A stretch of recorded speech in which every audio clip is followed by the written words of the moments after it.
Hello ladies and internet, my name is BlackLightAttack, and today I'm bringing you some more Monster Hunter Tri. Today we're hunting a monster called the Barioth, which is like a snow-based sort of cat dragon. He's kind of like a saber-toothed dragon in a way. He's pretty goddamn cool, really cool looking. Maybe not the best team setup here. I'm just playing with a couple of pubs and we didn't really organize our team setup, but I'm just trying to bring you guys new monsters and new weapons every time I upload Monster Hunter Tri, just so I can show you guys what all the different aspects of the game are like. And right now I'm using the sword and shield, although actually it's an axe and shield, but it's just the same thing. Every now and then they'll take a weapon class and just make the model look like something else. Like there's also a sword and shield that looks like a club, but it's still a sword and shield. It still functions exactly the same. It's kind of silly, I know, but this axe and shield is actually just a sword and shield. So if you play a sword and shield, it's exactly the same. The problem with that is that I'm using a very low damage sword and shield because it has a status effect on it. This is a poison sword and shield, and swords and shields only get their chunk of damage from elemental damage. If they don't have an excuse me, if they don't have an element, they're not really doing that much damage. And we did have another sword and shield user, and he was actually using an element sword and shield, and he's got a fire element sword and shield, and that's good because Barioth is very weak to fire. But this guy, I don't know why, he just wasn't really dealing that much damage. I guess him not really doing a ton of damage and me using a low damage weapon just really made for us kind of taking a long time to kill this guy. We had two main damage dealers. One was using a longsword and one was using a switch axe, and I don't think either of them were really going for the tail. And I was stupid in going for the tail. I later found out that sword and shield users should really never go for the tail. Sword and shield users should focus on just dealing as much elemental and status damage as they can. That's pretty much all it is. As far as tripping up the monster, they can kind of do that. Tripping up means you attack the legs and eventually it falls over. They're kind of good at that. They're not the greatest at that. They can cut off tails. They're pretty bad at that. But they are really good at inflicting elemental damage and status attacks. So I picked a pretty bad weapon for this. I don't really have that many sword and shields. I just wanted to bring you guys a new weapon. So I just picked a poison one. Not really that good. I would have preferred a paralysis one, but I don't have the paralysis sword and shield. I don't know. Wasn't a great team setup overall. We also didn't have a hammer user, which hammers are really good for blunt damage, so they break body parts very easily, things that aren't the tail. They can't cut off the tail because they're too blunt, but hammers will do a lot of damage to like the head. And we could have broken his tusks a lot easier if we had a hammer user, but we didn't. We didn't even end up breaking his tusks. I found it really hard to go for his head because I have a really short range weapon, and I'm not used to it really. I'm still learning sword and shield. It's pretty simple, pretty straightforward. It's really just hit and run tactics. That's why you see me kind of running around, staying out, trying to dodge attacks, and then as soon as he leaves himself open, I jump in, give him a few whacks, and roll out. It's pretty much all sword and shield does. But yeah, okay, so I wanted to give you guys a little bit of a tip. I know a lot of you don't really understand this game still, and I don't blame you, because unless you play this game, it's really hard to tell what's going on. I hope it's entertaining to watch, because basically I'm fighting a giant fuck-ass monster, and it's just really cool. Like, these monsters are really well designed. I really love the art style in this game. I love the fact that the monsters, even though they're like kind of outlandish and impossible, I love the fact that the way they animate them, if this thing was real, you could see it moving that way. Like the movements seem believable unless they're doing like a really ridiculous attack. Obviously, there's no animal that will spit an ice tornado like this guy, but I mean, like the way he moves, you can imagine that if it was a real animal, that's how it would move. And I'm really impressed by that. But anyway, I hope it's still entertaining for you guys, even though you don't really know what's going on. So in my efforts to kind of educate you guys about the game a little bit more, I'm trying to offer a new tip every time I play to try to put things in perspective a little bit better. And so my tip for today is there is no, even though this is a third-person action game, there is no auto-targeting and no aim assist in this game. That's why you see a lot of whiffed attacks from me and my teammates. Every single attack that I pull off, every single attack that my teammates pull off has to be manually aimed, timed, and executed. It's a little tough at first.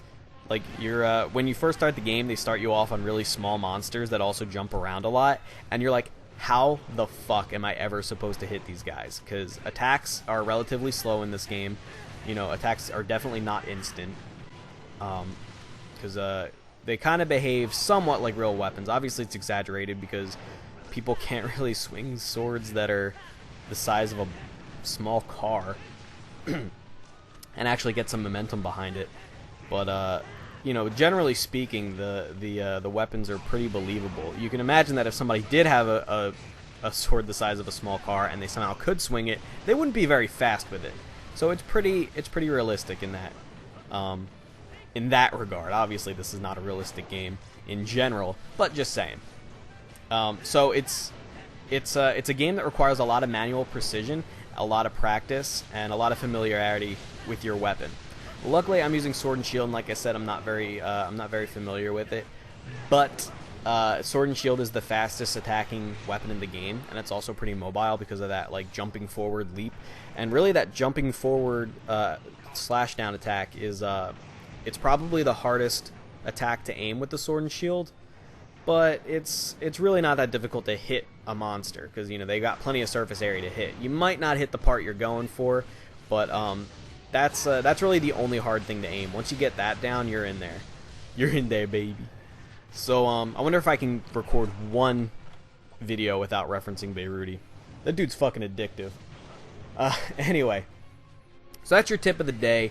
Everything you see in this game is manually aimed, and yeah, that's it. Actually takes some skill. Like, I'm not trying to brag when I say that, but it takes some skill. So here I'm laying down some barrel bombs. I trapped them. Got him in this immobilizing pitfall trap, and I'm setting up some bombs right in his face because those do a lot of damage. They're expendable, they're consumable items. You have to create them before you start the quest and bring them along with you. But if you can pull them off, they're really damaging. I lay out. Basically, the idea is you lay out two large barrel bombs, and large barrel bombs have to be triggered somehow, either by you attacking it, which hurts you, or by some other means. You can get the monster to blow it up. You can have somebody with a gun blow it up from afar. But generally, the way to do it is to put down a small barrel bomb, which does explode on its own. So that one actually has a fuse. The small bomb acts as the fuse for the two big bombs, and then you blow the fucker up. And he has two bombs going off in his face at the same time. And it's really hot in monster porn. But that's what I was really hoping would break his tusks, and it didn't work. So I just kind of said fuck it and stopped going for his face. Just trying to keep going for the tail, which wasn't a good idea. But yeah, that's your Monster Hunter tips for today. I do have something in the works. I don't want to promise anything yet, but I'm working on a new project. And you guys know how I am with projects. I keep saying I'm working on a new project, and it never bears any fruit because I'm totally scatterbrained and really absent-minded, and I have really bad ADD, and I just can't stay focused on one thing before I snap onto the next. But this is the first thing that's actually like going to script. I'm still roughing out the script, working on it maybe a few hours a night, and it's pretty slow going though because it's a lot to do.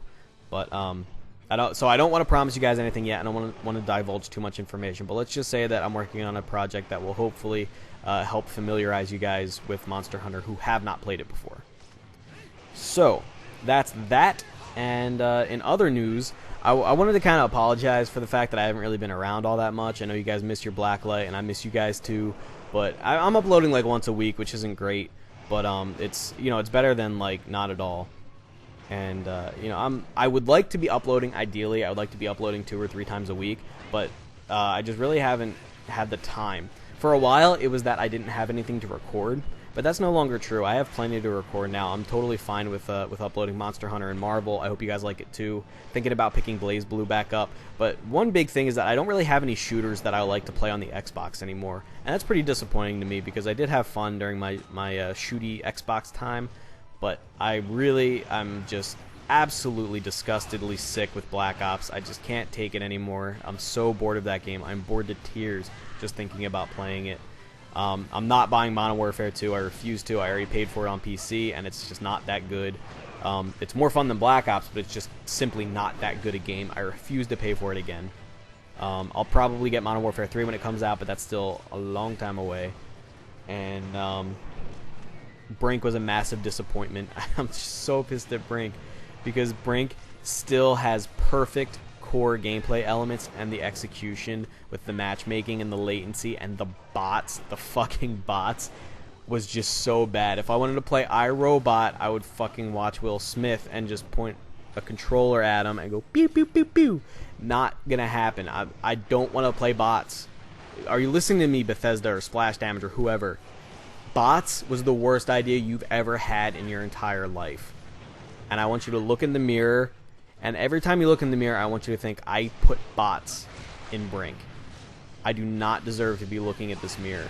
I should be face down in a cardboard box on the street somewhere because I put bots in Brink. I'm not really that mad about it. I'm just really disappointed. I'm not angry. I'm disappointed. But yeah, Homefront got boring in like 2 days. I didn't like Crysis 2 at all, so I returned that. Basically, the shooter scene for me on Xbox is pretty dead. I'm really not satisfied with it. And yet, I find myself playing COD 4 in just like random pub servers on PC, like at least 2 or 3 times a week. There goes Reginald. Reginald's out. I think that guy honestly just carved the PC, wanted off of Barioth's tail that we cut off, and then just left. So fuck that guy. That's such a dick move because that ended up slowing up the hunt a lot. Also, because one of our I think our Switch Axe user gets knocked out in a little bit, and I deal like no damage with my weapon. So I haven't had anything to upload really, and then I kind of got into this whole Marvel vs. Capcom, this whole Monster Hunter thing, and even though I can produce content with that, first off, I hope you guys like it. I hope you guys aren't like bored to tears watching it. But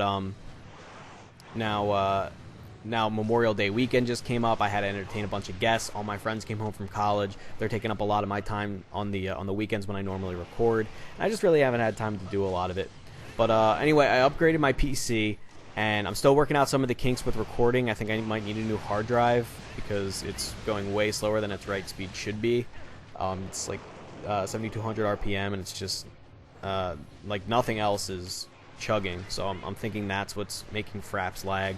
But so I should be uploading some PC content sometime in the near future, and I hope you guys are psyched for that because that means shooters on my channel again. I'm excited. So that got me thinking, like, well, what do I want to do with my channel?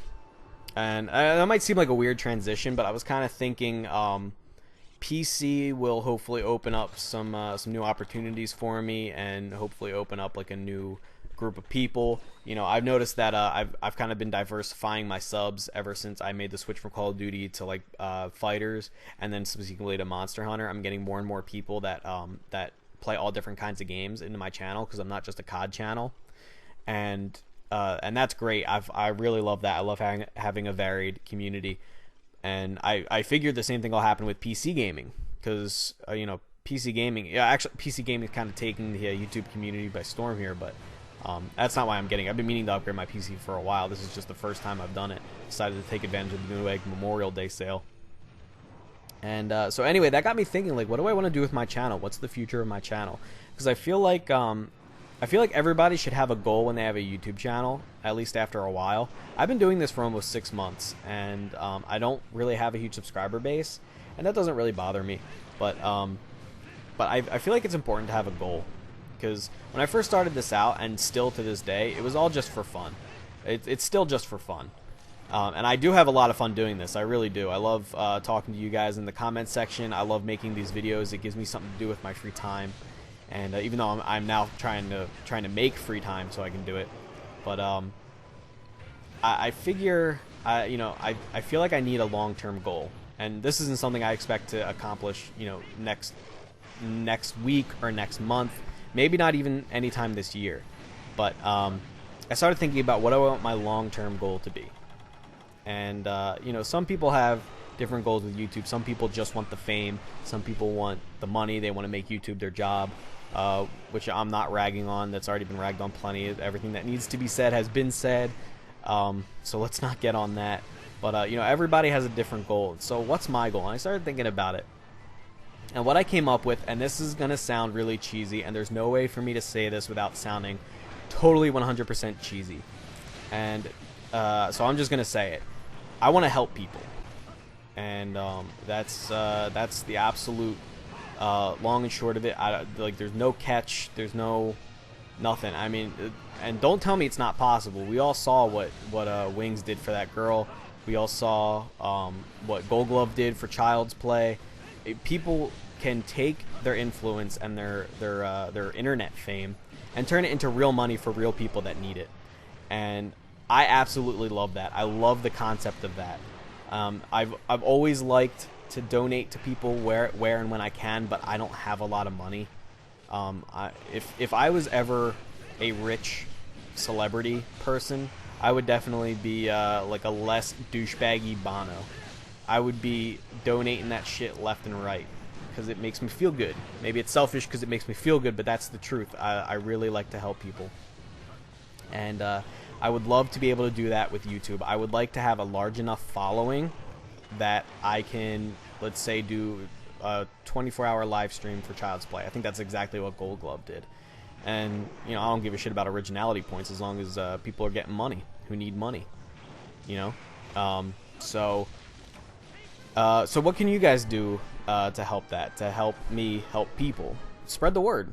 That's all you need to do, you know? Tell your friends about me. If you like my videos, recommend them to other people. Like the videos. Try to get me to the front page.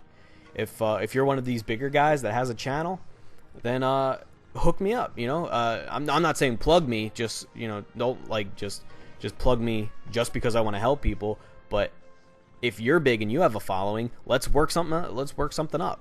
Let's do something together. You know, you want to run a 24-hour live stream? I'll get in on that. Absolutely. You know, that's... I don't know how to say it without sounding like a douchebag, but I want to help people. And that's really it. I hope you guys can help me help others. So, like the video if you liked it, and subscribe for more. My name is BlackLightAttack. You guys take it easy.